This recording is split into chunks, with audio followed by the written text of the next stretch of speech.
When you pray, who is praying? When you help, who is helping? When you love, who is loving?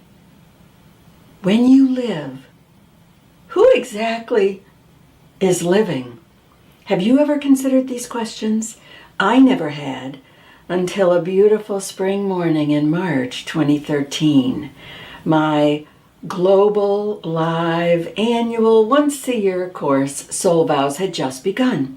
And I was sitting outside in the beautiful, warm Florida sun, reading a new book, when suddenly I stumbled upon a sentence with the pronoun I in parentheses. I stopped reading. In a haze, I wrote in the margin, Soul Vows brings a new I. And in that moment, a moment I could never have predicted and cannot explain, except perhaps as a transmission of grace, in that moment, I knew, and I knew that when I speak my soul vows, I am not the only one speaking. I rushed into this room and to my altar and to my soul vows. After 12 years of saying this beautiful prayer, the most important prayer of my life, I looked at them as if for the first time. And I said my first soul vow. I, Janet, unite to create good. And then I said it as the new I, the divine I, the divine, unite to create good. And then without thinking, without planning, I answered that silent question inside. Oh, really? Yeah? And how and where does the divine unite to create good in this world? And I answered it in Janet, through Janet, and as Janet. Oh my. So I said my second vow, I live in partnership, and the divine said, I, the divine, live in partnership. How, where? In Janet, through Janet, and as Janet. Oh, I said, I honor myself. And the divine chuckled and said, I honor myself in Janet, through Janet, and as Janet. I come from love, I said.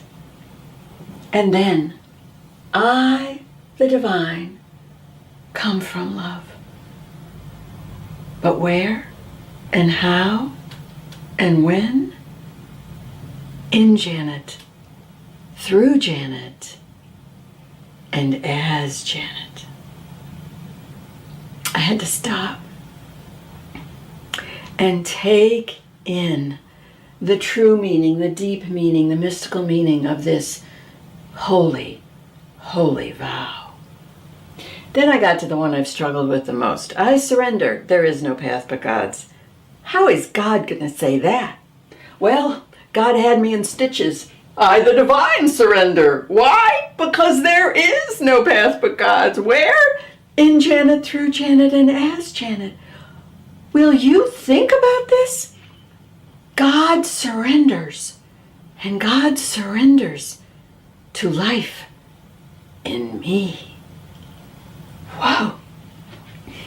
So as I said, my soul vows, the most important prayer of my life, the prayer I've said every day, sometimes multiple times a day for 12 years.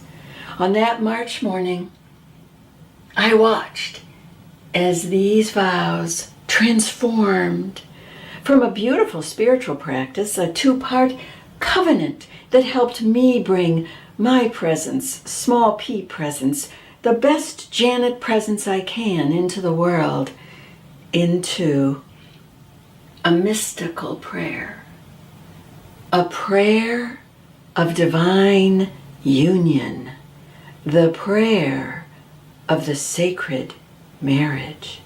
As I pray my soul vows and become my soul vows, I literally, not figuratively, literally gather the presence of the divine in me, through me, and as me. Now, the mystics of old have spoken for ages about this desire for the tangible experience of the divine.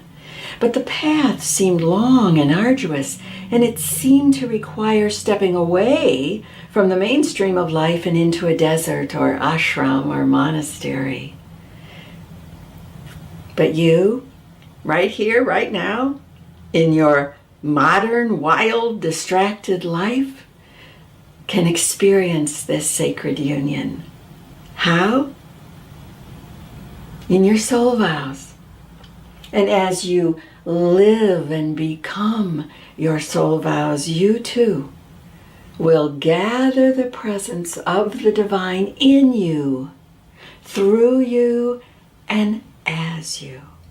And then you'll know the answer to the question: when you pray, who is praying? When you live, who is living? When you love, who is loving? This is how we create heaven on earth.